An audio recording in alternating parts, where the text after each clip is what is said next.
Oke, oke semuanya. Di sini juga ada lab tentang social engineering toolkit sebenarnya. Jadi kita akan coba nge-lab juga eh, phishing gitu ya. Oh, enggak nih, finding open service. Ini yang set ya. Oke. Nah, mungkin kalau teman-teman di sini nggak ada yang research atau belum ada yang research Gopis dan mencoba untuk Gopis, saya akan coba pakai ini. Tapi saya harap sih ada satu orang yang memang research si Gopis ya. Oke. Mungkin ya tugasnya dadakan sih, saya paham itu. Jadi saya nggak berharap banyak, cuman semoga ada aja. Oke, saya buka. Bismillahirrahmanirrahim. Semuanya selamat malam. Terima kasih telah meluangkan waktu untuk untuk mendengarkan yapping saya. Yapping terkait dengan Kementerian Security Plus di 701.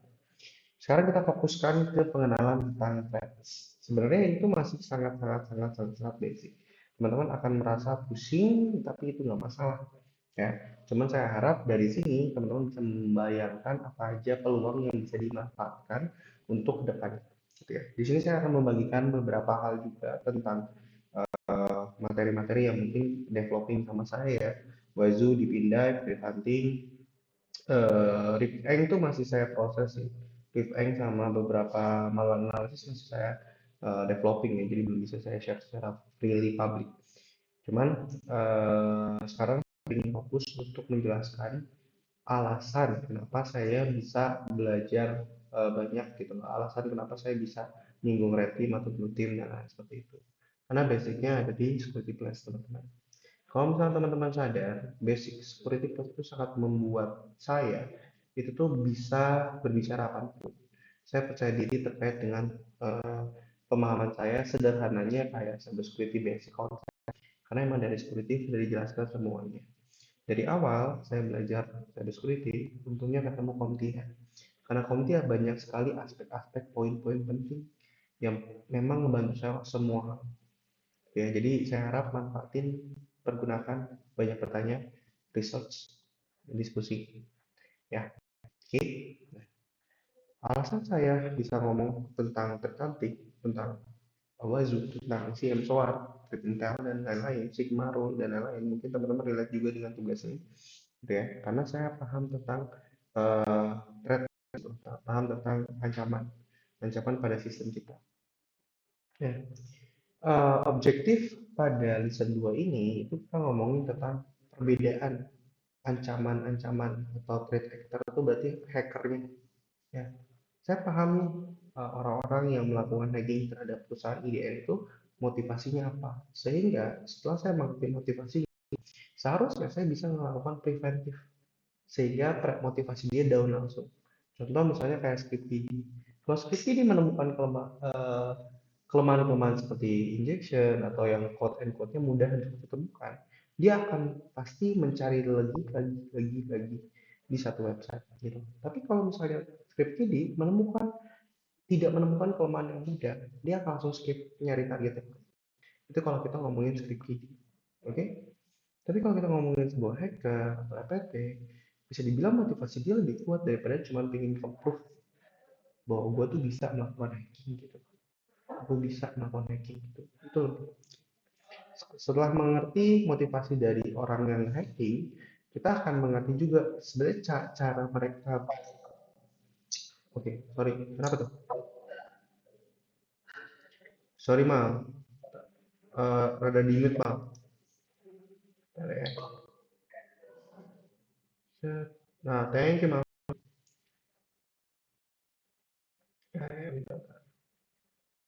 Ada semangat tidur. Aman. Direkam kok, direkam kok. Teman-teman bisa lihat ini sampai kapan. Threat vector dan attack surface. Threat vector itu berarti cara si hacker melakukan hacking, dan attack surface adalah pintu hackernya. Jadi si hacker itu atau APT itu atau security itu atau threat vector itu melakukan serangan secara strategisnya itu namanya threat vector. Tapi kalau kita ngomongin attack surface berarti dia itu kayak initial aksesnya dari port 80. Port 80 adalah attack surface. Oke, nanti kita bakal diskusi lah. Nah, di thread ini, di lesson 2 ini, kita ada dua topik yang akan kita bicarakan. 2A, oh 3 nih. 2A, 2B, 2C. Gitu ya. 2A, kita akan berkenalan dengan siapa aja threat actor.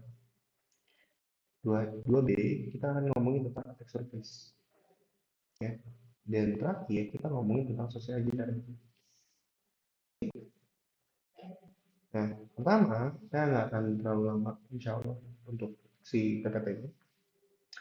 Kita akan masuk ke yang namanya threat actor. Tadi saya udah jelasin secara umum, gitu ya. Threat actor itu, wait guys, threat actor itu adalah seorang yang melakukan serangan. Tapi kenapa kita harus mengerti motivasi mereka? Karena goals dari apapun kegiatan kita di dunia cybersecurity itu adalah mengurangi resiko. Oke, apakah bisa menghilangkan? Tidak bisa. Ya. Jadi goals kita adalah mengurangi resiko tersebut. Nah, di PPT ini itu menjelaskan kalau kita ingin mengurangi resiko, maka kita harus mengurangi atau mengakumulasikan impact juga itu, ya. Impact dan juga impact itu ya impact dari sistem, dan likelihood itu adalah kemungkinan jadi sebuah serangan.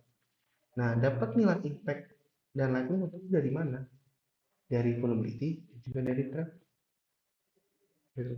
Kalau kita ingin dapat nilai vulnerability, kita harus menghitung menggunakan CPSS dari mulai value asetnya, seberapa mudah dieksploitnya.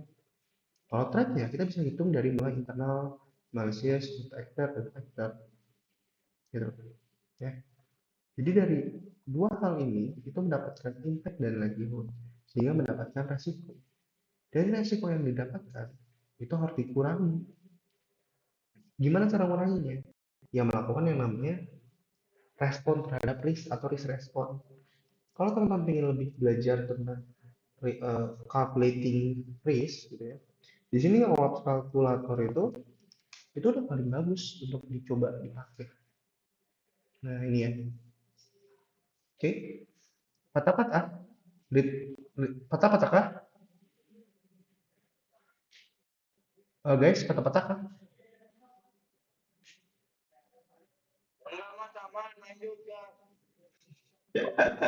Dikit itu maklum wireless. Apanya yang apa yang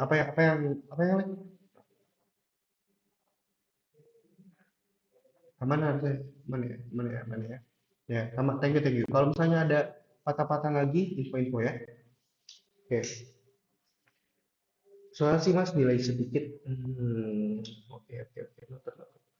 Kalau teman-teman kalau ada saran kayak Teams atau saya sih punya Teams, punya Zoom, punya Meet ya. Saya nggak tahu bagusnya. Biasa sih saya pakai Teams, tapi kan nge-lag banget ya. Kuotanya nyedot banget sebenarnya. Kalau emang pengen nge-Zoom, mungkin next meeting kita Zoom kali ya.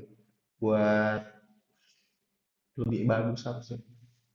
Oke, nah kita coba fokuskan dulu untuk implementasi si listen 2 tentang kalkulator ini, ya, tentang menemukan resiko itu gimana, probability-nya dan trendnya seperti apa.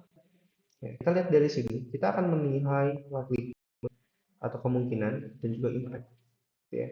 Sama kayak ini, likelihood dan juga impact. Untuk mendapatkan likelihood, kita harus kenalan dengan threat agent atau threat vector. Nah, threat di sini. Oke.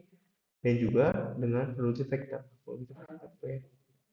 Threat tambah probability itu adalah likelihood. Nah, kalau impact itu berkenalan dengan technical impact dan juga business impact. Di sini itu nggak terlalu dimension, tapi dia dari istilah pinggulnya itu dimension. Technical impact seperti apa? Kena ke CIA dan accountability. Impact seperti apa? Kena ke banyak hal, financial, reputation, dan compliance, dan juga privacy violation. Ya. Nah, kita ngomongin likelihood dulu. Untuk menemukan kemungkinan, itu kita harus mendapatkan nilai threat agent sama probability. Oke, gimana? Kita akan coba menggambarkan.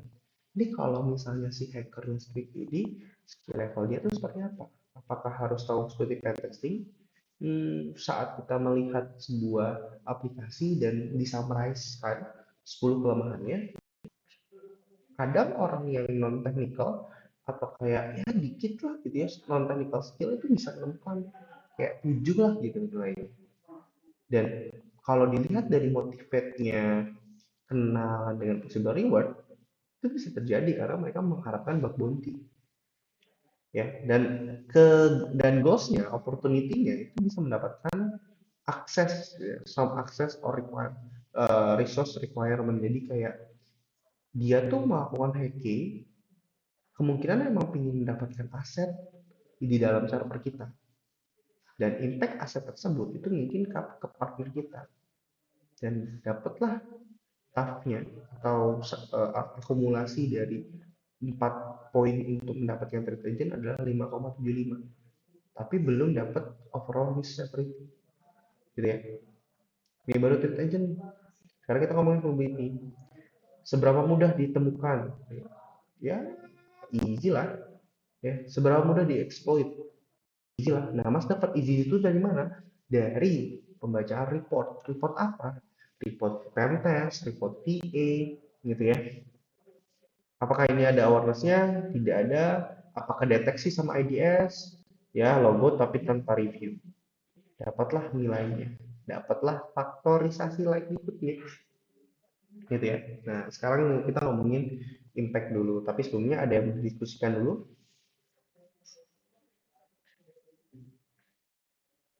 Oke. Kalau tidak ada yang didiskusikan, oke. Recordingnya apa? Sorry? Kalau waktu di ini kenapa daripada kenapa? Suaranya rada pecah ya?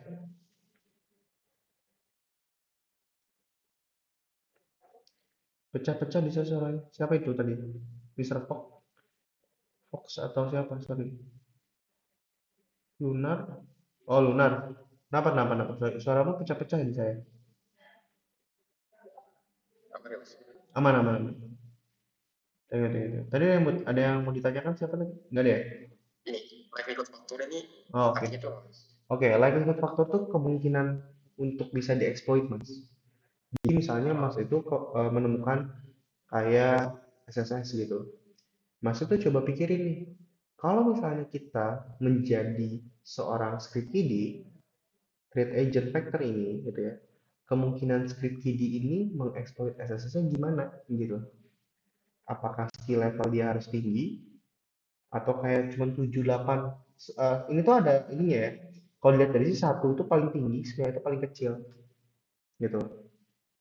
Jadi apakah kalau misalnya kita nentuin trik feeding level 7, terus dia berharap bug bounty, dia juga berharap tentang akses ke dalam, dan kenanya ke aset kita karena ada SSS itu ke partner-partner kita gitu ya. Atau kayak holders is group trade agent, bisa partnership ya, karena bug bounty itu biasanya bergrup-grup, ada collab atau apa, mungkin nggak usah lah kayak ya 7 lah, yang nggak terlalu inilah, nggak terlalu grouping tapi kayak baru main gitu. Nah, makin tinggi gitu. Itu likelihood, Mas. Jadi kemungkinan SSS itu diserang sama script feeding. Nah, itu baru ngomongin level si script feeding-nya. Nah, sekarang kita ngomongin SSS-nya. Seberapa mudah ditemukan, dieksploit, apakah ada awareness, jadi kayak seberapa well known kelemahan ini dan diketahui oleh si script feeding gitu. Dan apakah kecatat juga di log atau enggak. Itulah beberapa aspek yang kita hitung untuk mendapatkan faktor kemungkinan serangan tersebut di-hacking oleh script kiddie. Clear? Ini sebentar. Itu benar-benar subjektif kan Mas, likelihood factor? Iya betul, ini subjektif. Jadi nggak ada yang spesifik gitu loh. Ini kan baru kayak hipotesis aja sebenarnya. Mas Lunar aman? Ada yang di follow up mungkin? Clear?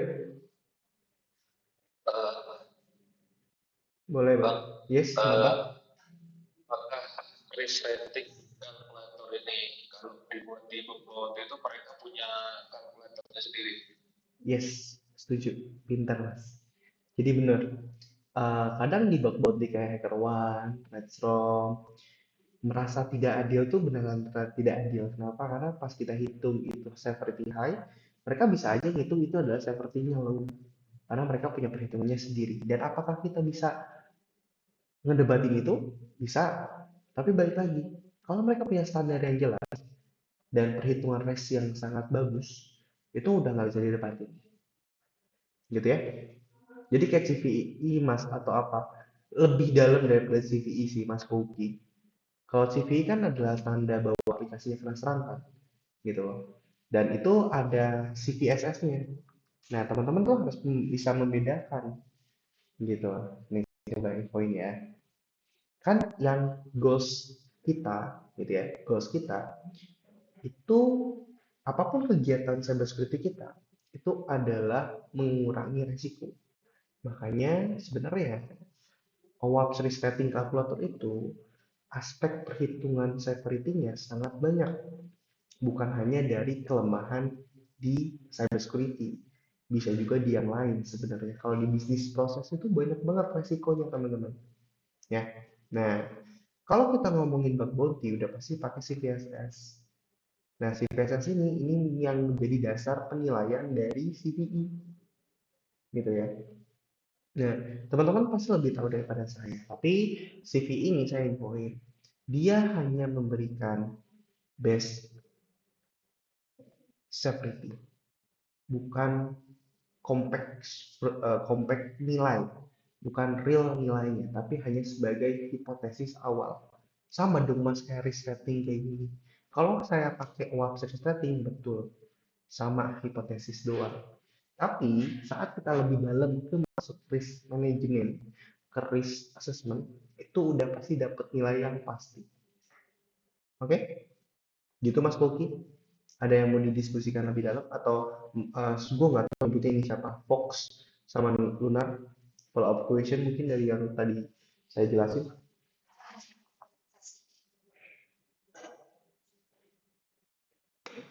atau mau dijelasin ulang, oke. Okay.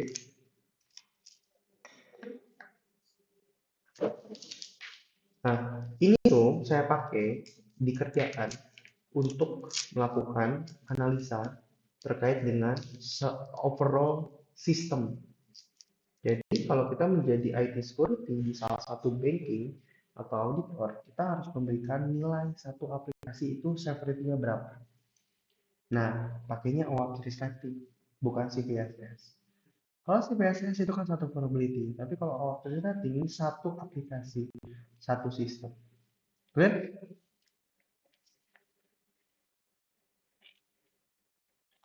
Oke. Nah, ini juga saya lanjutin ya. Ini teman-teman tinggal pelajarin lagi aja. Saya nggak akan uh, ngejelasin. Karena kalau saya jelasin, teman-teman kemungkinan juga saya takutnya tidak mencoba untuk menggambarkan dan menggunakan. Tapi intinya ini udah pasti dapat overall risk seperti dari si aplikasi tersebut. Clear? Oke. Next. Nextnya adalah setelah kita kenalan dengan risk, kita akan berkenalan dengan atribut kenapa nilai si resiko tersebut tuh bisa tinggi, bisa kecil, ya. Contoh, kita akan berkenalan dengan yang namanya non-threats dan juga adversary behavior. Non-threats itu tuh adalah ancaman yang sebenarnya udah publicly known, jadi udah ketahuan. Contoh SQL injection, SSS, RCE, LFI, scanning, brute force. Itu non-threats. Maka resiko yang terjadi karena sudah diketahui, maka preventifnya ada. Tapi kalau adversary behavior, orang yang beneran kayak APT, orang yang beneran kayak hacker literally hacker, itu nggak ada taktik teknik sama sekali. Dia nggak tercatat taktik tekniknya. Beda taktik tekniknya sendiri. Oke? Nah, selain kita udah mengerti ada known threats dan adversary behavior, kita juga akan berkenalan sama internal sama eksternal. Serangan internal itu lebih tertinggi, risknya lebih tinggi daripada eksternal. Ya. Internal threats have authorized access already, itulah yang membuat dia resiko sangat tinggi kalau dibandingin sama yang internal, eksternal. Sehingga kemungkinan atau likelihudnya itu kena impact ke sistem kita pasti lebih riskan. Next, setelah kita mengerti internal eksternal itu adalah atribut dari threat actor, kita juga menilai tentang level of sophistication-nya atau capability. Apa itu mas? Level skill-nya. Jika low capability, biasanya si hacker itu tuh menggunakan tools yang sudah ada atau commodity tools. Escape, and Map, Spiderfoot, Mimikatz.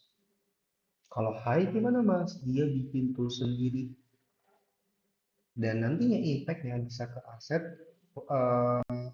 bisa ke meliti-liti aset dan ya, banyak lah. Dari dua hal ini itu belum seberapa sampai ke resource sama foundingnya. Siapa backingannya? Ada orang yang dibayar memang untuk nge-hacking, berarti backingannya adalah orang tersebut. Clear? Ada yang diskusikan? Dan Menariknya tadi yang yes. internal trend sih. Kenapa? Maksudnya kan manusia ini lebih tuntas dari sistem itu lebih mudah. Tapi gimana ya? Kenapa? Apa sih sebenarnya yang dilakukan itu untuk kita bisa sampai internal? Oh, Apakah dan tadi ya, kalau itu berkaitan sama tugasnya Pak bikin analisis fisik hmm. gimana tuh? Gaining aksesnya. Oh, oke. Pertanyaannya adalah gimana cara kita gaining access menjadi internal threats, betul? Seperti itu ya? Betul betul. Oke. Ada banyak hal, Mas Fox, sebenarnya. Tapi yang biasa dilakukan adalah kita melakukan phishing. Nah, bentar Mas. Phishing, kok bisa gaining access? Teman-teman lebih pintar daripada saya. Intinya, laptop user itu terkena malware yang bisa di RDP, yang bisa di netcat, yang bisa di SSL. Dipasangin sebuah agent persistence di dalam. Sehingga serangan kita pasti akan dianggap dari dalam daripada dari luar. Kenapa bisa seperti itu? Karena kita fully compromise satu komputer tersebut. Dan voila, teman-teman menjadi internal threats. Tapi sebenarnya internal threat pun dibagi dua kalau di Comtia itu. Ada yang sengaja jadi internal threat, ada yang nggak sengaja jadi internal threat. Yang awal saya jelasin itu tuh sengaja jadi internal threat. Sorry, tidak sengaja jadi internal threat. Karena dia disusupin malware. Ya. Yang sengaja jadi internal threat apa mas? Biasanya kompetitor. Orang yang ingin tahu bisnis proses seperti apa, orang yang ingin merusak internal perusahaan seperti apa, itu termasuk internal threat. Oke, jadi nggak perlu mikir jauh-jauh sebenarnya. Kita menggunakan contoh misalnya saya tuh temennya Mas Akmal gitu. Mas Akmal sama saya tuh deket banget. Nah saya tuh lagi capek nih. Mas Akmal kalau lu minta akses ke dalam server, saya malu mager nih ke kantor gitu. Mas Akmal ngasih karena udah percaya sama saya. Tapi ternyata yang minta itu bukan saya. Karena ya baik lagi, manusia itu yang paling gampang untuk dihacking gitu ya. Ada shadow IT, ada external, ada shadow IT, ada insider threat, ada juga internal threats. Mereka semua sama, beda istilah aja. Kenapa kita harus kenal sama istilahnya? Karena kita belajar komputer. Nah, soalnya emang tapi prepare untuk exam seperti itu. Tapi karena kita nggak prepare exam, saya akan jelaskan secara general aja. Bahwa semua orang bisa jadi internal threats. Saya bisa jadi internal threat untuk perusahaan. Teman-teman juga sama bisa jadi internal threats. Ada yang tahu kenapa? Kalau teman-teman melakukan kerjaan tidak becus, membuat impact ke sistem, maka akan jadi internal threat. Oke? Okay? Clear? Oke, kalau tidak ada yang mau didiskusikan, kita lanjut. Setelah kita mengerti ternyata internal threat itu lebih berbahaya daripada eksternal, dan kita mengerti jalurnya gimana, bukan hanya melakukan phishing tapi juga kita melakukan sosmed. Sosmed itu kan sangat banyak sebenarnya. Setelah itu kita mengerti tentang motivasi.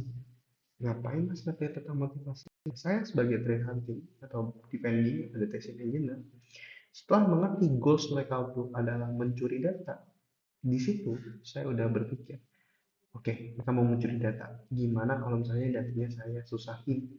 Gimana kalau misalnya datanya saya encrypt? Gimana datanya kalau misalnya saya A, B, C, D, E, F, G? Sehingga motivate dia yang asalnya mencuri data itu berkurang karena susah. Hacker itu menggunakan taktik teknik yang gampang. Mereka lebih baik melakukan serangan yang gampang daripada yang susah. Kenapa? Karena emang mereka seperti itu. Makanya teknik phishing itu sangat banyak digunakan untuk gaining access. Gitu ya. Saking kita udah ngerti malicious atau intentnya atau motivationnya, kita mengerti strategi yang dipakai adalah data exploitation, maka kita prevent data exploitation. Ya, apa tuh data exploitation? Intinya hacker ngambil data terus keluarin, itu data exploit. Gitu ya. Nah, data exploit ini kita susahin gitu. Selain hal-hal seperti tadi, ada chaotic, finansial, politik, itu semua adalah motivasi-motivasi dari orang-orang jahat. Oke? Ada yang ditanyakan?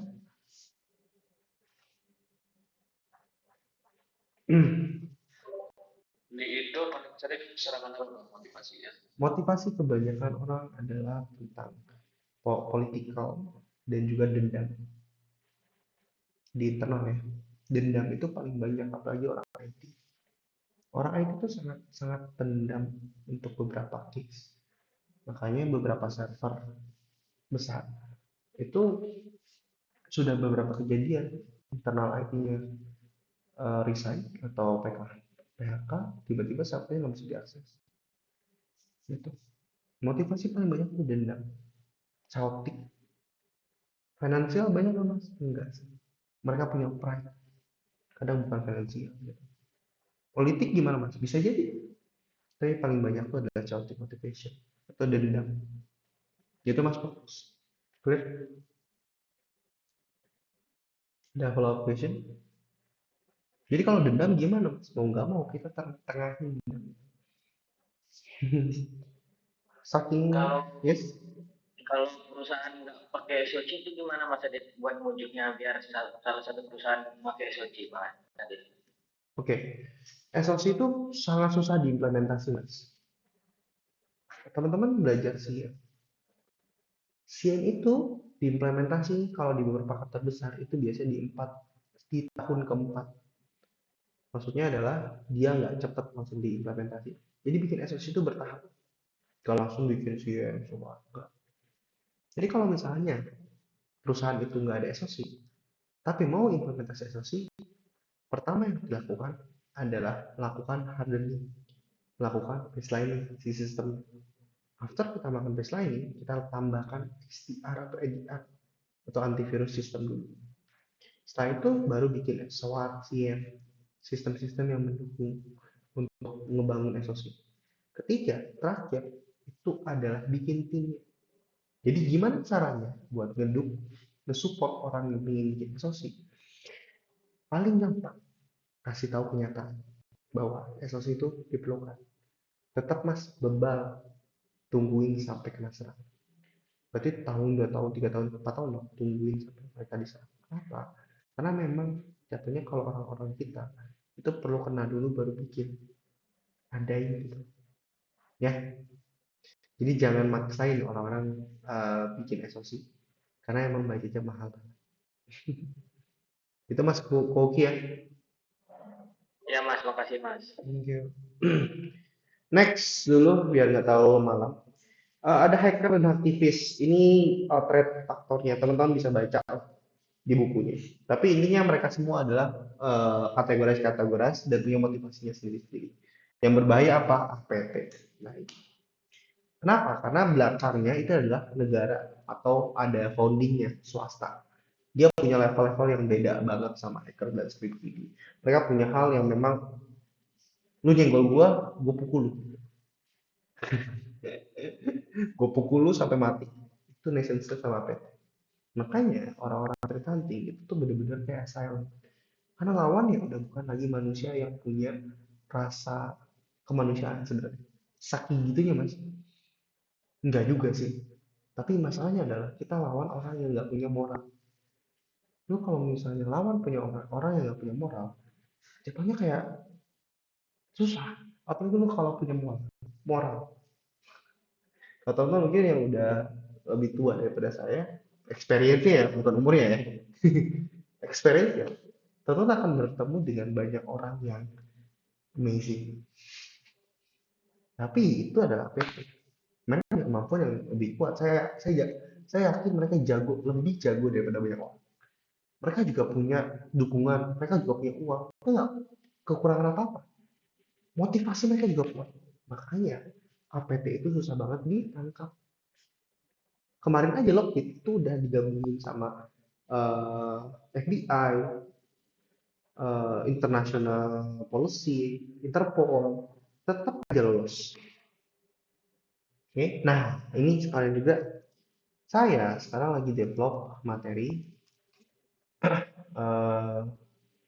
eh, saya lagi ngedevelop materi threat hunting. Sorry. Nah ini threat hunting video sudah ada upload di LMS. Teman-teman bisa nonton ya. LMS-nya IDN. Kita belum bikin LMS kok Nocturne lupa. Saya sih ingin bikin. Mungkin di GitHub, di GitLab sebenarnya. Nah, threat hunting. Gitu ya. Ini udah ada PowerPoint-nya. Ini saya coba share. Selalu saya nggak pelit-pelit kalau soal kayak gini.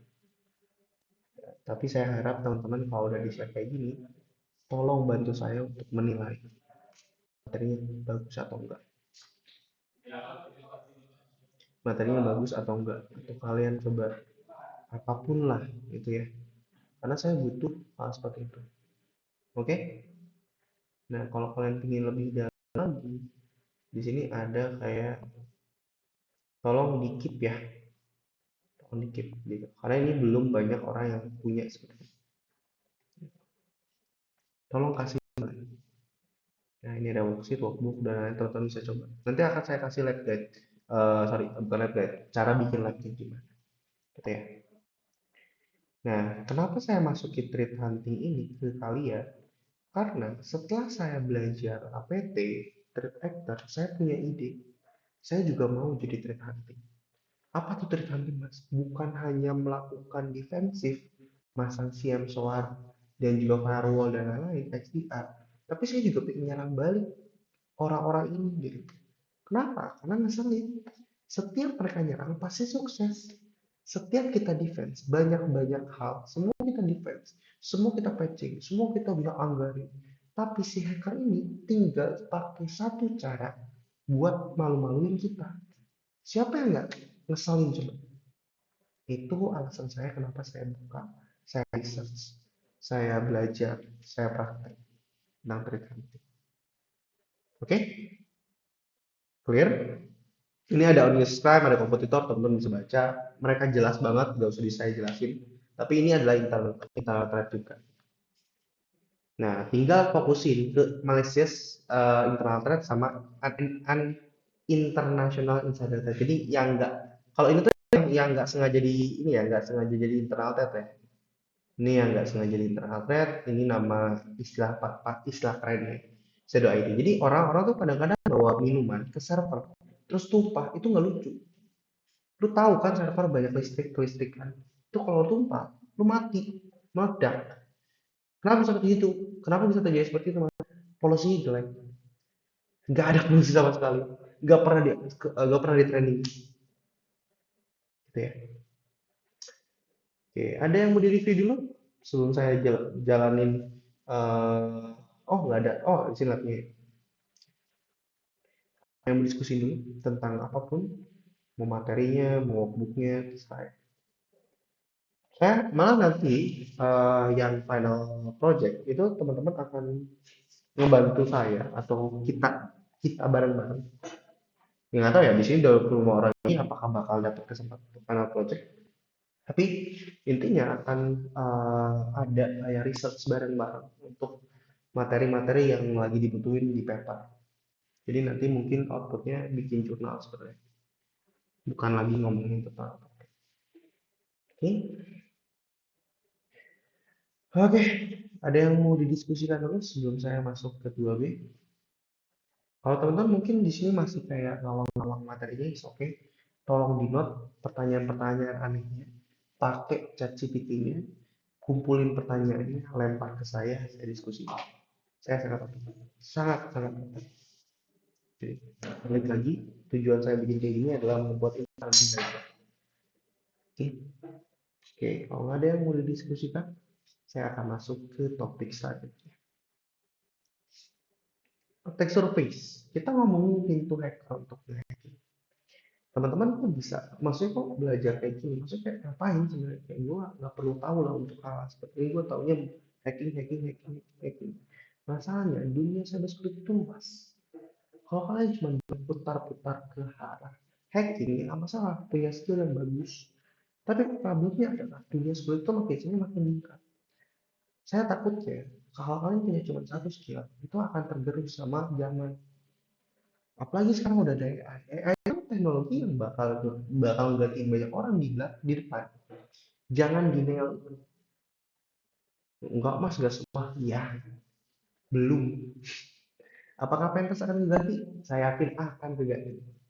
Siapa mas yang akan diganti? Orang-orang yang punya andil kuat untuk menanggulangi sistem. Siapa mas? Gak ada yang tahu. Mungkin kita, mungkin salah satu dari sini. Tapi intinya, jangan sampai menyerah belajar cyber security. Oke, nah masuk ke attack surface, masuk ke threat vector. Attack surface itu sama dengan adalah poin di mana attacker bisa melakukan eksploitasi. Contoh, ada port 80. Contoh nih, direkam, sorry guys.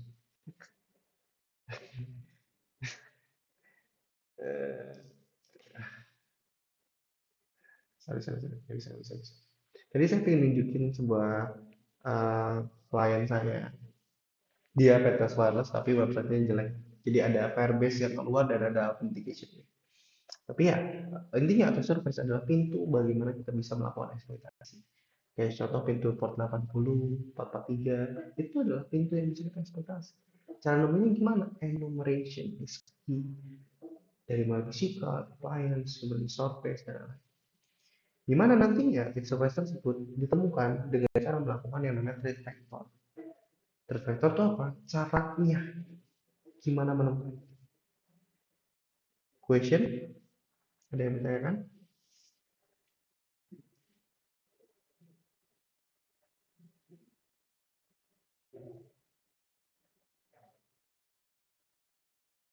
Oke, lanjut ya. Selanjutnya, kita akan ngomongin spesifik attack surface, pintu masuk hackernya. Dimulai dari aplikasi. Aplikasi itu banyak sekali kelemahan-kelemahannya sebenarnya. Ya, dari mulai codingannya, desainnya. Kalau kamu cuma belajar tentang web app, mobile apps, atau apapun itu, serangan itu terjadi karena inputan. Inputan terjadi kenapa bisa seperti itu? Karena kodenya. Kodenya kenapa nggak benar? Karena desainnya. Kenapa desainnya nggak benar? Karena nggak pernah belajar tentang bagaimana ngebuat desain aplikasi dengan benar. Gimana mas belajarnya? Searching. Nggak bisa searching mas, mati. Tapi intinya, emang itu proses. Semua sistem itu awalnya pasti jelek dulu. Jangan over engineering di awal. Pasti saya yakin teman-teman HTTP aja dibuat terlebih dahulu dari HTTPS. Jadi jangan takut untuk buat aplikasi jelek. Tapi takutlah kalau misalnya aplikasinya nggak pernah diupdate. Di PNS pun jangan takut untuk ada kayak aib gitu. Itu emang aib, tapi ya semua aplikasi juga punya aib. Tapi intinya, threat attack surface di software itu adalah coding. Network gimana mas? Sama ya. Di sini ada istilah remote dan juga local exploit technique.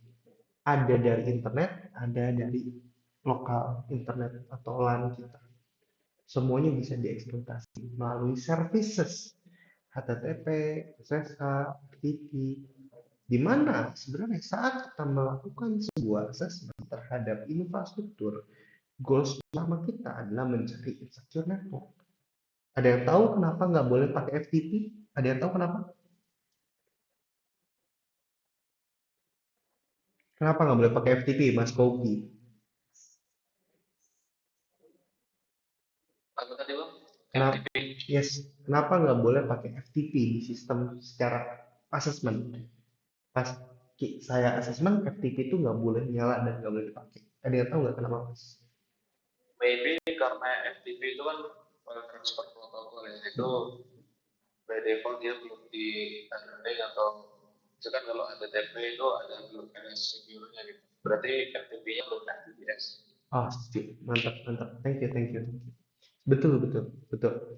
Jadi kalau kita ngomongin sebuah security, itu banyak banget sistem yang memang defaultnya tidak secure. Kayak FTP, HTTP, RDP, LDAP, semua protokol lama itu tidak secure. Karena dia lack of kerahasiaan, integritas, sama probability-nya. Nggak ada enkripsinya sama sekali mereka itu. Makanya nggak boleh dipakai di sistem kita. Clear? Gila. Bang, Yuk, kalau itu kan FTP juga ada kayak SFTP gitu. betul. Itu juga masih kurang kan? Itu udah bagus. Pokoknya kalau protokol service ada S-nya dan dia stand for secure itu udah oke. Right? Oke. Nah, nah, nanti Kogi kan kok CTF nih, eh, nasional kan. Nanti kalau nggak salah ada hardeningan deh kalau nggak salah ya. Kalau misalnya nggak ada ya nggak apa-apa lah. Tapi kalau ada hardeningan, biasanya kita nggak hardening beberapa sistem gitu. Ya, pasti menyinggung ke kriptografi. Kebanyakan service yang lama itu tuh kriptografinya masih lemah. Jadi jangan lupa untuk di security. Oke? Next, phishing. Kalau Hmm, port SMB yes. gimana mas? Kalau Port port SMB? SMB itu masih juga dia juga plain text.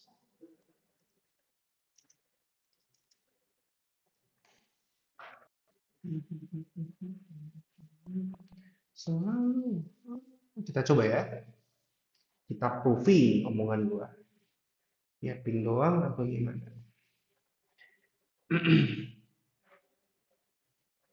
Lu kalau kalau teman-teman kalau mau belajar ada waktu dan ada motivate pasti semua bisa.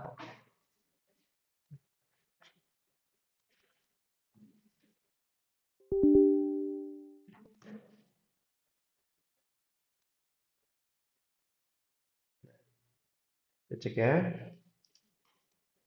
Kita cek. Oke.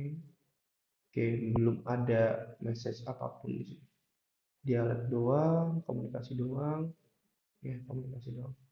Oke, coba cek lagi ke bawah. Ada Native OS, nanya domain. Coba. Oke, nggak ada. Next dulu. Belum bisa.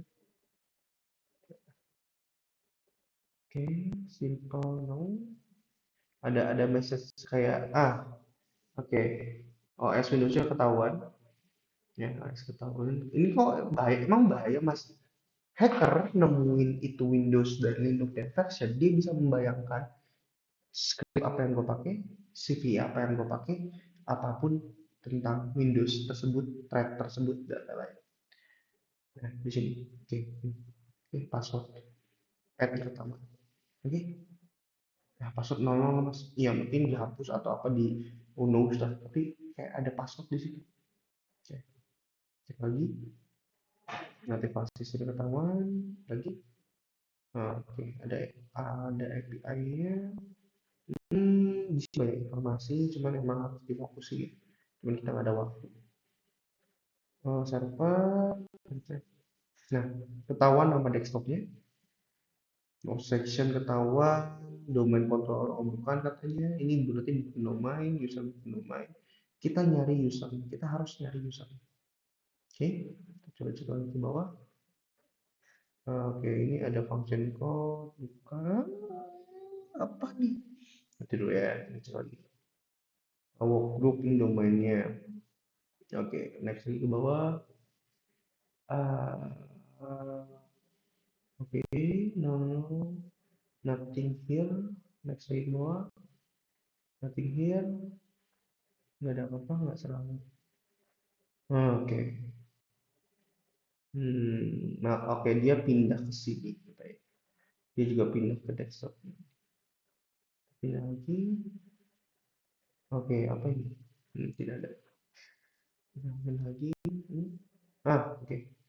Oh, ini lagi negotiation gitu. Kayak masukin user password atau diskusi sebenarnya dia milih SMB versi berapa. Oke. Oke, sama aja. Oke, ini sampai tahu nomor domain ya. Oke, sama aja. Oke, harus oh udah sampai sini. Berarti nggak sampai nemuin user, cuma nemuin desktop top. Kalau di dalam tiket yang sekarang, tapi bisa di proving bahwa ternyata dia tidak di encrypt. Kalau di encrypt gimana mas? Kita cek ya, apakah ada SSL sini, FTP, SMBV itu nggak ada ya, nggak ada HTTPS atau TLS. Tapi kalau teman-teman lebih kepo lagi ngomongin tentang eh, apa ya, HTTPS gitu atau TLS, itu teman-teman bisa membedakan. Coba ya, nih. Kita coba ya perbedaan yang di encrypt sama tidak di encrypt. Wi-Fi. Sini kan saya masih lagi banyak akses ke website ya. Nah ini nih yang sudah di encrypt itu kayak gini bentukan. Tuh, clear? Nah inilah yang dilakukan sama saya untuk mengasesmen dan nge-proofing. Emang mas impact-nya apa sih, AI-nya apa? Itu sering banget saya dengerin pertanyaan-pertanyaan gitu saat asesmen. Impact-nya apa? Impact-nya gue bisa dapat informasi tentang gue. Emang apa yang penting dari informasi tersebut? Yang lu nya penting. Emang menurut kalian bukan aset. Kalau kalian sadar nggak kalian bukan itu aset, jangan salah gitu. Kalian itu semua aset sebenarnya. Gitu ya mas ya, clear?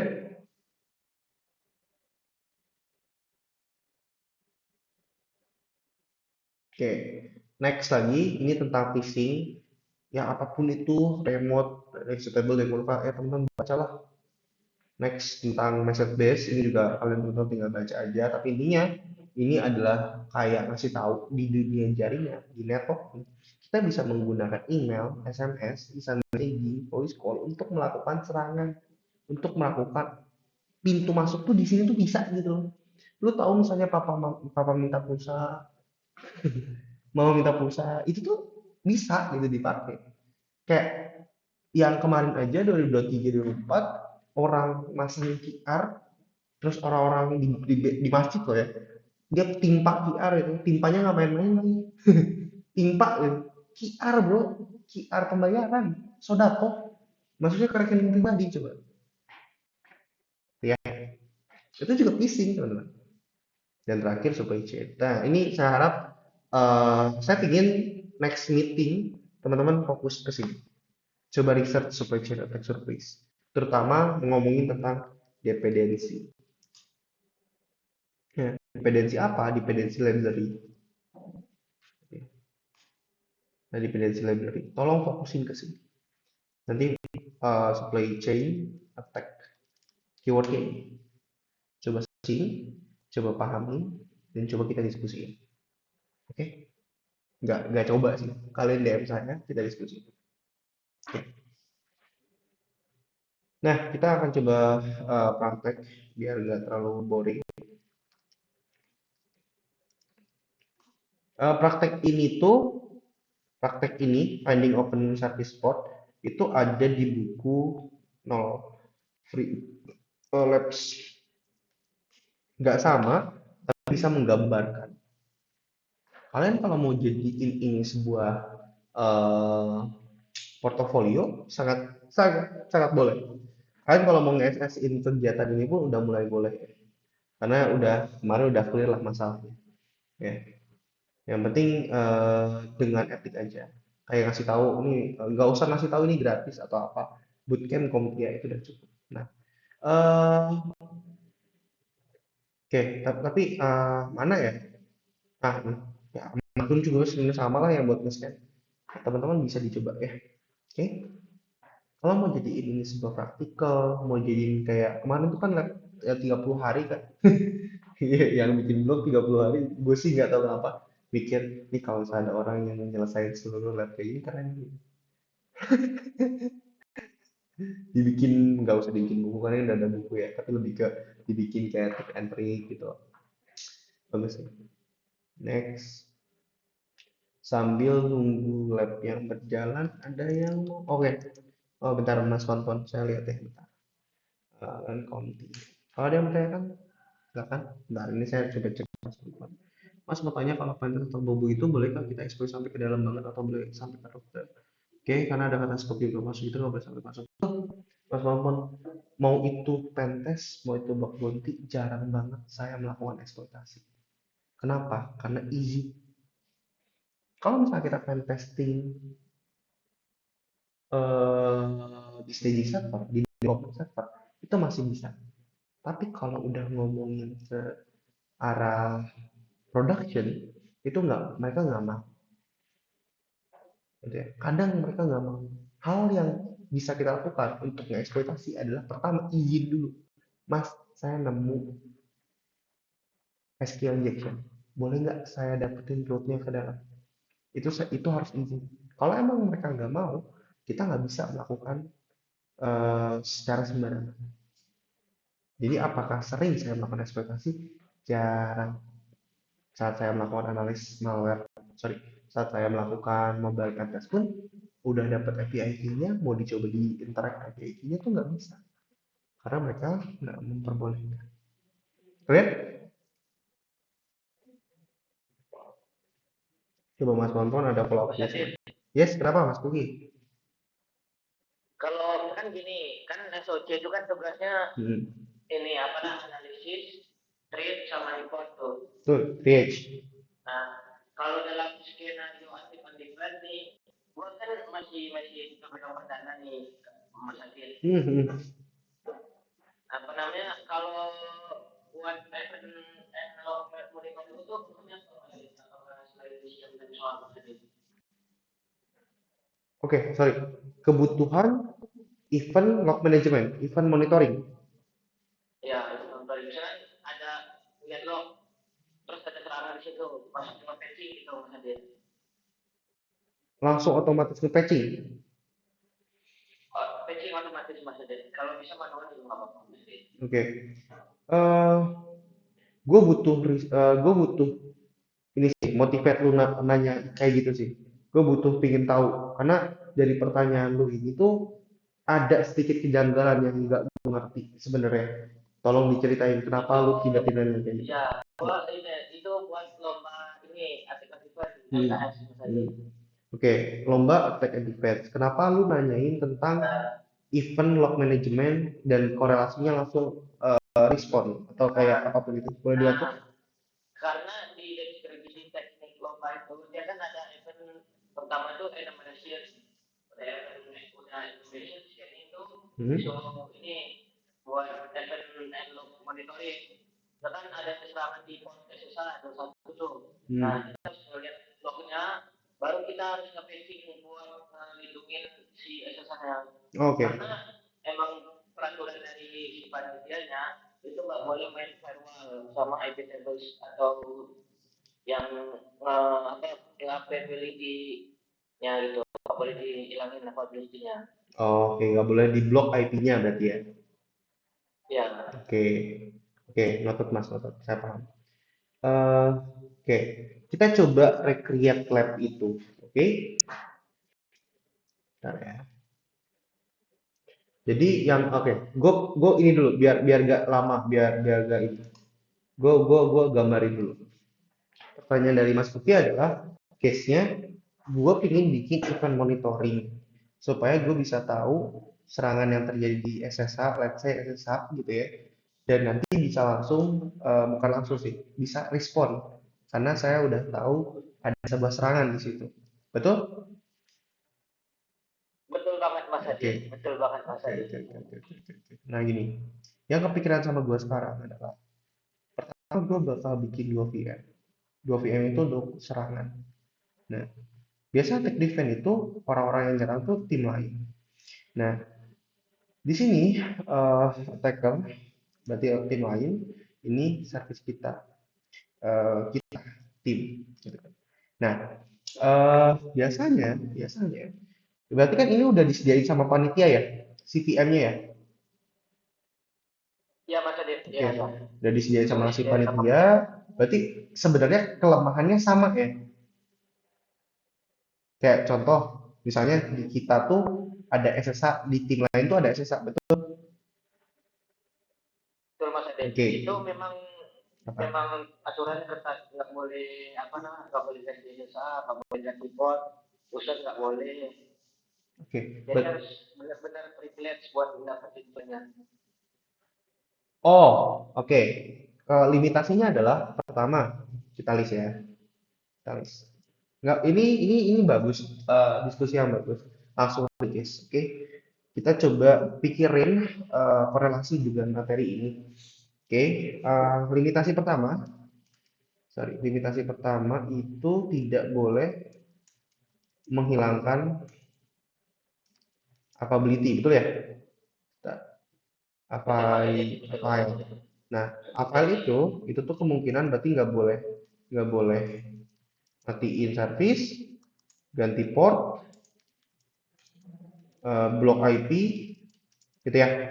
Hmm, ada lagi mungkin, yang lain mungkin ada lagi. Ini Hmm, ya Mas Adi, apa? apa namanya itu nggak boleh ganti username sama password. Oh, oke. Paham, paham, paham, paham, paham. Sama nggak boleh ganti ini SSH authorization key, public key sama private key-nya nggak boleh ganti juga. Oh, PKI-nya. Oke, oke, dapat, dapat, dapat, dapat, dapat, dapat, dapat. Oke, nah, kita ngomongin attack defense. Attack defense itu service, attack defense itu ada di posisi kita, satu orang menyerang, satu orang defend. Berarti harus ada toolsnya. Tools pertama yang gue pikirin adalah kan nggak boleh mengganggu availability. Berarti sama sekali nggak boleh ngeblok gitu loh. Berarti firewall atau IPS itu bukan jadi sebuah opsi sebenarnya. Kita menggunakan IDS, pakai kayak Snort. Oke, Snort ini itu sama aja kayak CCTV. Gimana CCTV-nya itu melihat melihat activity malicious. Contoh di SSH ada brute force. Nanti output dia adalah alert. Dari alert ini kita satu satu tim kita tuh lihat, bro, ada serangan. Serangannya apa? Misalnya ada serangan brute force tadi. Nah, ngebloknya gimana? Tapi benar, Mas ini nggak boleh sama sekali di preventif si IP-nya, nggak boleh diblok, nggak diblok. Terus gimana, Mas? Solusi gua mikirnya adalah karena PKI-nya nggak boleh diganti, lu setting, gue gak tahu ya ini pakai SSHD atau pakai open SSH. Nah, tapi kalau kita pakai open SSH, itu nanti ada yang namanya settingan di SSH-nya. Itu adalah authorization key only login. Jadi hanya boleh menggunakan PKI login. Nanti lu nggak usah matiin servisnya, mereka nggak akan bisa masuk karena harus masuk lewat PKI dan si hacker harus nyari PKI. Atau ini defense pertama, defense kedua kita bisa pakai honeypot atau tipe, jangan SSH, ini honeypot SSH. Ini banyak ya guys, SSH. Nah, banyak. Nah, lu keywordnya ini dah, lu cari, lu implementasi. Lu juga cari honeypot itu apa pokoknya. Lu kalau mau diskusi sama gua lanjut. Tapi intinya itu yang gua pikirin sekarang. Yang satu Honeypot net. tuh bukan yang buat ngejebak shaker. Jadi kayak apa sistem itu seolah-olah berjalan lancar gitu, padahal sedang terjebak gitu Mas Adit. Betul, pinter Anda. Gitu. Oke? Nah, Oke Mas Adit, lanjut Mas Adit. thank you. Berarti umumnya bug bounty di attack surface aja ya? Yes, betul Mas J. Siapa nih Mas J? Betul, betul, betul, betul. Nah ini nggak boleh masuk. Stiker baru. Oke, next dulu. Ada yang bertanya pertanyaan configure apakah configure itu tidak diblokkan ya apalagi set karena itu juga mengaruh gitu user ke masuk aplikasi. Itu kan jika bertanya terkait perusahaan saya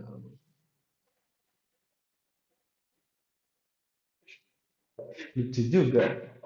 Ah, Ini Mas Adit juga ada pembatasan buat yang tools automation yang seperti SQL Map, Dirster, hmm, Composer, sama Crypto mungkin dibatasin Mas Adit karena ya, caranya bisa overload gitu betul, katanya. setuju, setuju, setuju, sangat setuju. Gue nggak tahu apakah matiin matiin authorize key only login tuh juga matiin availability atau enggak, tapi lu harus verifikasi sih. Tapi menurut gue itu adalah sah-sah aja sih. Dibikin itu terus dibikin limitasi brute force. Salah 4 kali eh apa ya mati atau nggak boleh lagi kayak di time out dikit gitu loh. Atau kayak misalnya lu bikin scripting aja itu juga bisa sih kayak scripting kan nggak boleh ganti user ya scripting apa ya scripting apa ya oh ini aja lu pasangin banyak port aja port dua-dua banyak itu semua SSH jadi orang-orang pasti bingung tuh mana nih SSH yang asli ya honeypot gitu Anjir, itu takutnya apa namanya Mas Adit? kenapa Karena kalau mainnya di port, ganti-ganti port sama yang banyakin port itu belum ganti Mas Adit. Takutnya nanti bakal servernya kalau ribut sekali aja itu bakal ngelakuin poin banyak Mas Adit. ribut ngeribut maksudnya Ya ribut, karena ribut server itu nggak boleh. Hmm. Terus kalau ada kesalahan sedikit, nanti si checkernya bakalan ini Mas Adit. Benar ya Mas Adit? Hmm. Tapi aman kok kalau cuma honeypot SSH ini nggak sampai gede banget kok. Oke Mas Adit, lanjut aja dulu Mas Adit. Oke oke oke. Gitu, gitu, gitu. Next dulu, oke ini labnya. Nah ini labnya teman-teman. Lab ini itu disuruh kita mendapatkan port open ya, service open. Bla bla bla bla bla bla bla bla bla. Nah itulah pokoknya kalian bisa bisa baca, bisa bisa ini lihat videonya lah. Oke, next next next. Nih, masuk ke kali. Sekarang adalah goalsnya adalah discovering facing open port service. Oke, kita menggunakan nmap di sini. Oke, masuk ke root, terus ada password. Oke,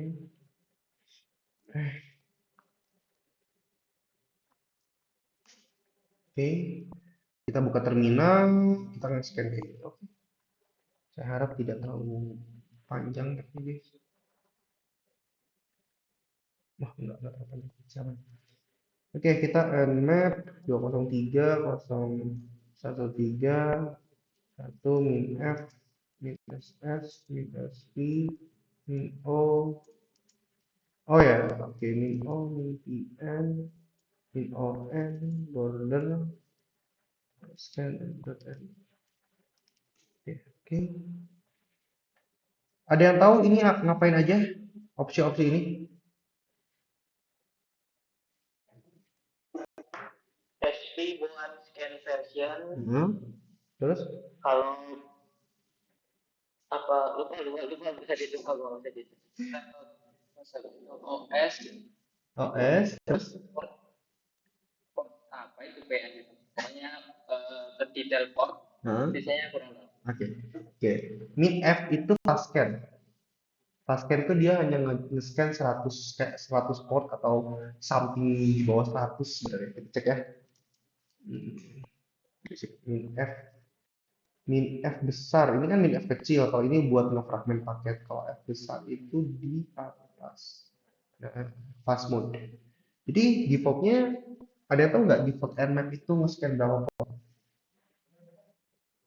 ini kalau teman-teman mau exam itu ditanyakan 1000. 1000 mantap ya nah kalau kita pakai min f itu cuma 100 pas scan, makanya cepet.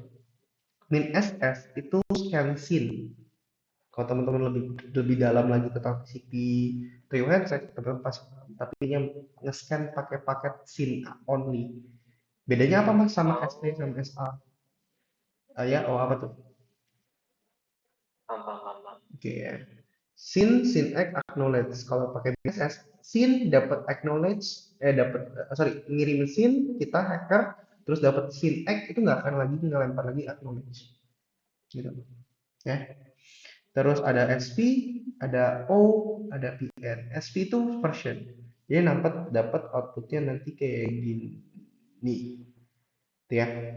Terus ada MIO, dapat OS. Min PN itu tuh jatuhnya adalah no ping just scan. Jadi nggak untuk nge-bypass beberapa sistem, kayak misalnya Windows yang defaultnya nyalain firewall, yang kalau kita ping SMP-nya nggak replay, itu biasanya si NF nggak mau nge-scan. Makanya kita pakai min PN untuk nge-bypass. Kayak gini, gua nggak mau ngeping lu, gua tahu lu aktif, gua nyuruh Nmap buat langsung nge-scan, gak usah nge-ping langsung, karena proses nge-scan Nmap itu ada pingnya dulu, mastiin bahwa yang di-scan itu aktif. Tapi karena gua nggak mau tahu, langsung scan aja, gua pakai min pn, gua nggak mau nge-ping, udah tahu gua mau nyala lu gitu. Oke, bentar. Casan guys.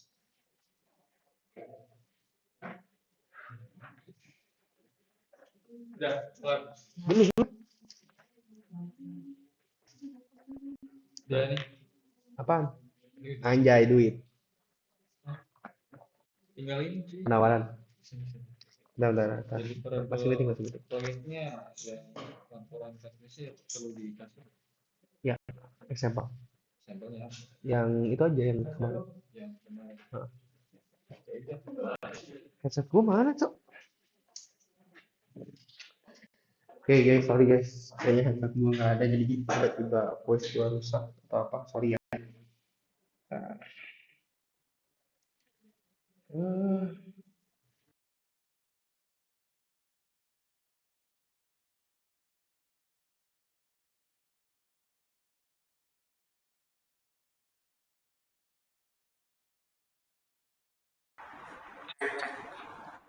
Cek. Halo. Oke.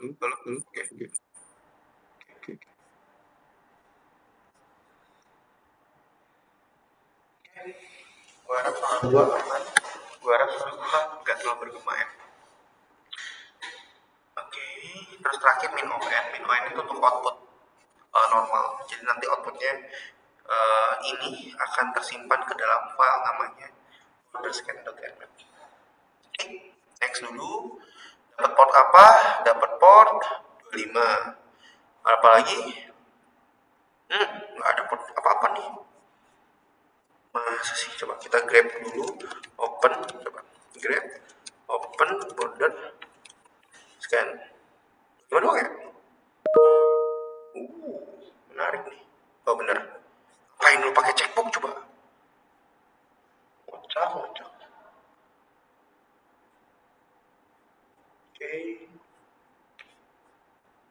Nah tuh, bentar. Next dulu. Ini apa katanya? FreeBSD ya? Gak usah inilah. Nah, next.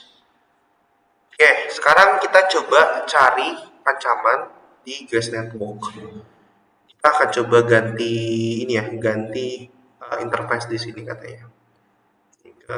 Resource mana bro? Border ya? Oh FBS.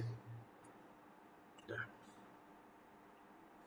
Oke, terus kita ganti DHCP client, DHC client, min R, DHC client.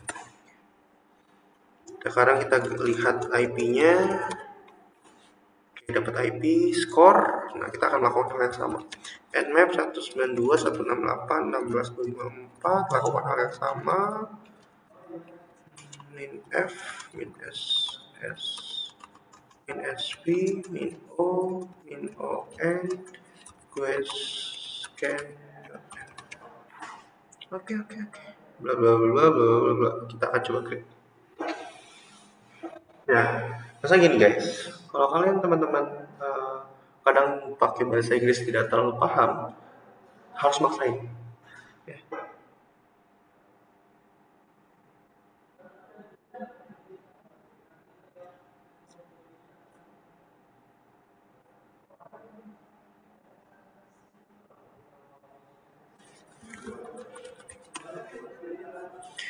Wah lama nih bro, coba ngobrol dulu ngobrol.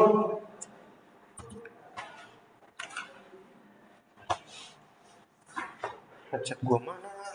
Gue jadi lihat. Wait.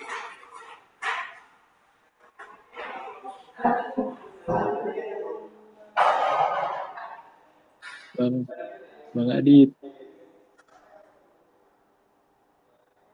Ada di.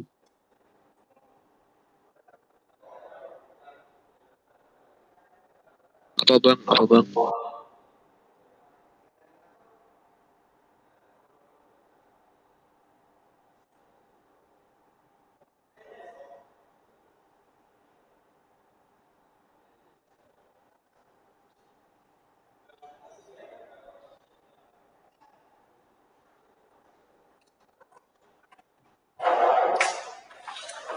Oke. Oke, next dulu, lanjut dulu. Lama gue itu. Seru nih lagi. Alhamdulillah. Iya, kalau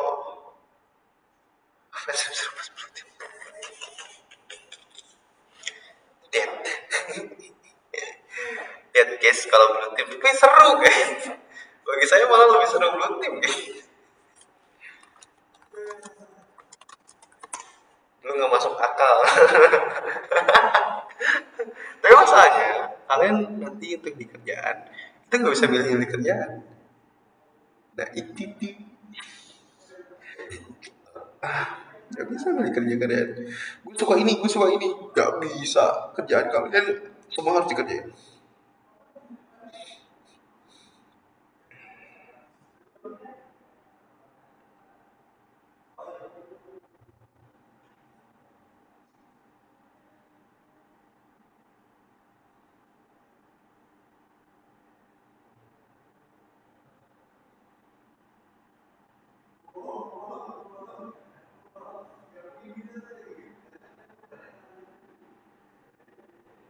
Ya. Ini gua sambil ngerjain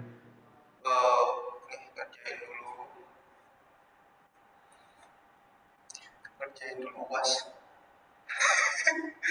Tadi sambil jangan kan.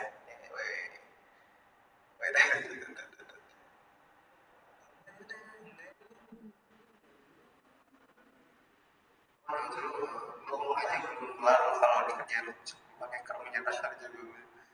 Kenapa ada yang namanya automation? Semua orang ada, tapi kalau disuruh dia sedang nggak senang harus kerjain. Mati kalau satu pas penting. Ya betul itu setuju sih, banyak sekali mas positif sebenarnya. Tapi ya itu harus dituning sih. Mau nggak mau. Memang capek tapi itu yang harus dilakukan. What is the name of the service for several open ports? Enter the exact name. What is the name? Oh, OpenSense. OpenSense. Ya, OpenSense. Several port open, tapi ternyata dia malah buka OpenSense. Wih, oh salah penamaan sorry. Manual auto bagus. Nggak ada yang nggak bilang, kok salah sih? Tipe kah? Ya Allah, sensitif kali lah. Ini apa? Kalau dilihat dari sini sih, Linux ya. Oh ini banyak nih. Oh FreeBSD. Nah, skor. Mantap. Next again. Oke, pindah lagi katanya. Discover the text server on internal network. Oke. Pindah ke VLAN. VLAN apa? VLAN clients. Oke. Instruction, oke, katanya DHCP dulu. DHCP client, DHCP, oke, kill house service, bla bla bla bla, kita score, nggak usah banyak apapun, lanjut terus. SP min besar, min kecil, oke, server, scan dan oke. 2 minute, oke, 2 minute katanya, oke. Wah, banyak juga. MyScan HTTP instant. OpenSense itu bisa itu apa bisa jalan DSPS mas, terus bedanya sama Wazoo apa? OpenSense itu tuh ini sih VPN dia bentar, gue salah kayak firewall apa ini ya? Firewall betul. Oke, iya betul, dia bisa, dia IDS IPS mostly, dia bisa jalan semuanya. Betul. Bisa. Ya. Terus bedanya sama Wazoo apa? Wazoo itu CM. Yang membedakan itu dari teknologi yang dipakai. IDS IPS itu sama aja kayak CM. Bentar Mas. Tadi bilang beda. Yang beda dan sama, mereka tuh saling korelasi. OpenSense punya kemampuan IPS, IDS untuk mendeteksi dan juga melakukan prevention. CM itu kayak Wazoo, dia juga punya cara untuk melakukan automation response. Dia juga punya cara untuk nge-prevent sama nge-detection.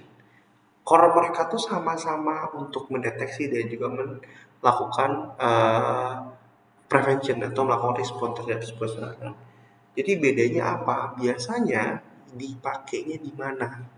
Wazoo itu dipakai sama banyak orang untuk melakukan log management, event monitoring. OpenSense digunakan untuk melakukan blocking di jaringan network. Tapi apakah mereka digunakan untuk analisa? Ya. Tapi berarti sama dong mas? Ya, di bagian itu. Tapi biasanya common resource, common task, common implementasi itu beda. Gitu ya.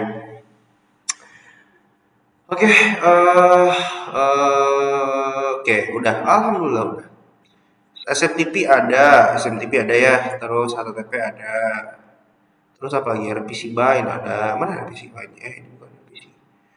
MSRPC ada, IMAP ada, mana IMAP ada, SMTP, SMTP, NTP ada NTP, HTTP, MySQL, Microsoft, NTP, FTP ada FTP?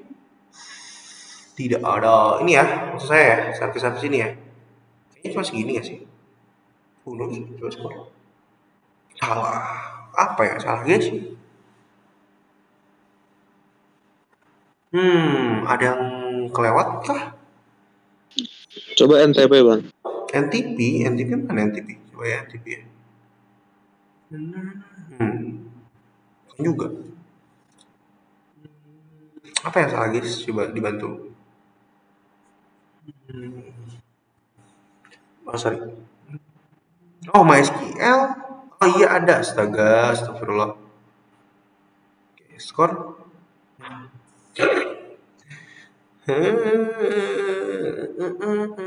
Mon juga ada ya Allah. Nggak ada. NTP, Microsoft DS. Enggak juga. Microsoft tuh bang, ada tuh bang Microsoft DS. Oh ya Allah, mata you juling ya mata kita ya. Oke, netek. Coba lagi. Sekarang cek OS dulu. Server scan.embed. Ini nge-grab ya. Tidak ada sama sekali. Tidak ada. Oh, salah. O-nya. Oh, bukan 0. Sama aja. Nah, dia Windows. Oke, katanya Windows Server 26 has reached end of life on January 2022. Ini berarti tidak longer consideration and activity develop support OS. Jadi bisa dibilang jangan sampai ada yang pakai lagi Server 2016. However, it may continue to receive security update through Januari 2027. After that, it will be labeled end of service life. The systems of this slate to replace will before it reach end of service life. Jadi bisa dibilang di tahun 2022 itu tuh udah nggak disupport lagi sebenarnya. Tapi itu ada tambahan support di sampai tahun 2027. Tapi katanya sebelum tahun 2027 itu harus diganti. Ini manusia yang positif. Oke, selesai. Nah, tolong dibantu jawab dong nomor 1 dong.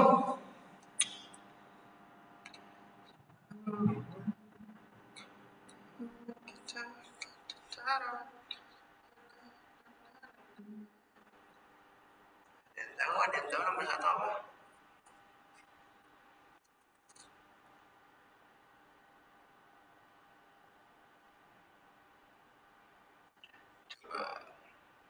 Ada yang berani jawab? D. What is threat factor? Threat factor assessment of the severity damage caused by a breach. No. Ini. A. Betul, teman-teman. Mantap, thank you jawabannya, Mr. Fogg dan lain-lain. Ya, kita cek. Yang kedua, attack surface. Attack surface itu adalah pintu masuk. Berarti C. mana Antara C ada? apa B? Antara C apa B? Antara C apa B? Bingung sih antara C apa B. C dan B. Oke. Attack surface the Karena outer shelf. karena dia dari tadi dia minta kayaknya porting. Collection B. of responsibility. The service running in the background of a server. D itu bukan. Listing port on the system. Collection of exposed vulnerability. Dua-duanya B dan C itu benar sih. Attack surface, pintu masuk hacker. Ini sih harusnya. Ya betul, C. Satu aja lu. next. Yang mana bilang ya? Next. What nmap parameter option perform scan with display service identification. Gampang ini. SV. Next. 4. Where can threats originate?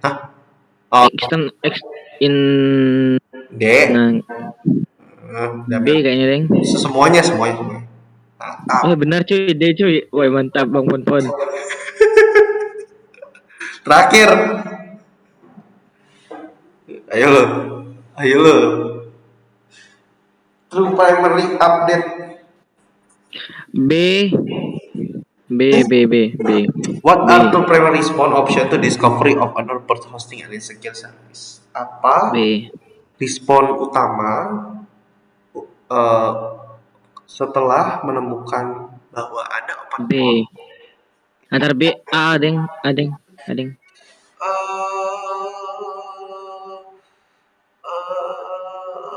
Iya sih, harusnya A dan B sih.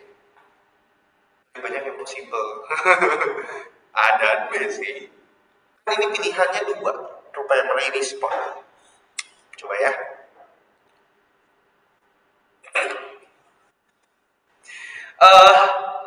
Closest ini kayaknya enggak deh. What are the primary response of C? Jika kita menemukan discovery open port hosting and insecure services. Oke, ini kita ngomongin service bukan OS. Coba ini deh. Masa sih? Brute force. Proses? Bener. A sama C. Iya, benar, make sense. Tapi kalau closest itu terlalu apa ya? Terlalu bisa sih, tapi asuh lah. Ngapain dimatiin coba? Kan bisa di fixing gitu. Ya, tapi ada beberapa hal yang bisa di fixing sih. Make sense. Submit. Udah. Selesai. Nah, materi terakhir itu tentang sourcing. Ya, saya akan jelasin dikit. Tapi ada yang udah di view. Ini saya nggak akan ngelapin ya. Di sini ada yang research Gopis nggak?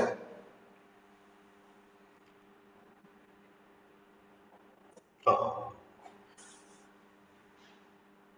Iya betul, ya betul, setuju setuju, betul betul, karena kayak FTP setuju setuju, ya logikanya gitu betul. Oke, nggak apa-apa. Masih ada waktu, silakan nanti kasih tahu aja di general chat, kita nanti meeting. Ya, gue juga pengen lebih tahu lebih dalam, kita diskusi lebih dalam karena itu sebenarnya udah dipakai sama gue buat ini ya apa phishing campaign ya sebenarnya, tapi ya tak ajarin lah gimana kalian melakukan freelancing gitu loh. Pakai campaign campaign kopi itu. Oke, udah selesai tuh sih. Hadini anak cewek semua port itu sudah bilang. Betul sih, keren keren itu keren. Kalau Hadini anaknya memang semua port ditutup SSH pakai key sudah dihilangin. Itu bagus, itu bagus, itu bagus. Itu bagus. Keren kan? Ini penghuni asli Impen dia Mas Adit. Keren keren keren. Langsung dimatiin semua servisnya. Semua port ditutup SSH pakai key. Keren sih, tapi malah bukan jadi server gak sih, nggak ada service yang ke open gitu. Ya kalau cuma private server ya benar make sense. Oke, terakhir tentang Socing. Tiap hari saya melakukan Socing atau enggak. Hacking the human adalah suatu hal yang paling menarik dilakukan di dunia ini sebenarnya. Kenapa? Karena itu yang paling gampang. Dimana nanti tujuan dari hacking the human adalah melakukan reconnaissance atau melakukan gaining access. Skenario sangat banyak sebenarnya. Salah satu teknik yang bisa kita pakai adalah impersonation sama pretexting. Impersonation itu bertindak kayak gue ini. Ya. Kalau pretexting jatuhnya adalah kayak kita bikin hoax sebenarnya. Maksudnya ya melakukan kayak lu kalian harusnya tahu sih kasusnya Audrey 2025 2015 2016 gitu, yang kayak si Atta, yang kayak si ya apalah artis-artis gitulah ya, yang menganggap bahwa ini kasus pembulian nih gitu ya. Tuh ya, betul ya gitulah, kalian harus belajar social engineering. Itu seru kan. Terus ada phishing dan farming, phishing itu semua lakukan hal yang sama. Phishing itu di email nge-trick sebuah orang atau grup atau apapun itu. Phishing menggunakan voice, phishing pakai SMS. Oke? Tipe squatting ada suatu hal yang paling menarik karena memang jatuhnya ini masih dipakai sama banyak orang. Kayak misalnya id.id, i-nya diganti jadi satu, itu namanya tipe squatting. Toxic sama dengan dia. Terakhir adalah BAC. BAC ini tuh lebih ke serangan ke email kantor kita. Bayangin aja, kalian kan ngedaftar ke id.id nih. Nah, kalian tuh di email sama info.id.id. Ternyata yang email info.id.id itu bukan orang yang terautorize, tapi adalah orang jahat. Itu namanya BAC. Oke, clear. Ada lab di sini tapi saya nggak akan nge-labin di 101 lab relapse gitu ya. Relapse ini ada kok penggunaan social engineering ya, relapse di sini.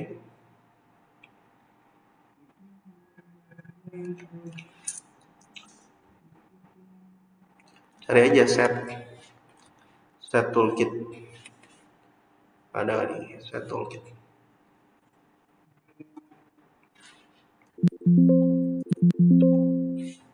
Coba kita cek set.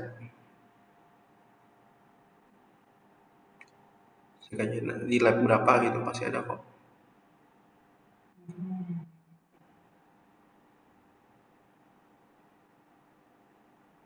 Ada nggak? Oke, nggak ada. Coba set toolkit. Oh nggak ada. Sosial tapi coba kalian cari aja lah cara penggunaan dari tools yang namanya social engineering toolkit atau SET. Pokoknya orang lama banget ya. Masih ada I love you, I love you, I love you. Iya, kenapa ya orang-orang dulu pakai password I love you ya? Gue juga kenal lagi dulu. Asem. Gue juga nggak tahu kenapa gue pakai I love you.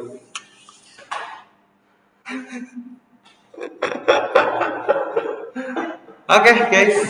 Question. Tapi apa namanya Mas Adit, apa namanya tools yang sederhana kayak Campizer apa semacamnya itu cukup powerful karena kemarin Oke. pernah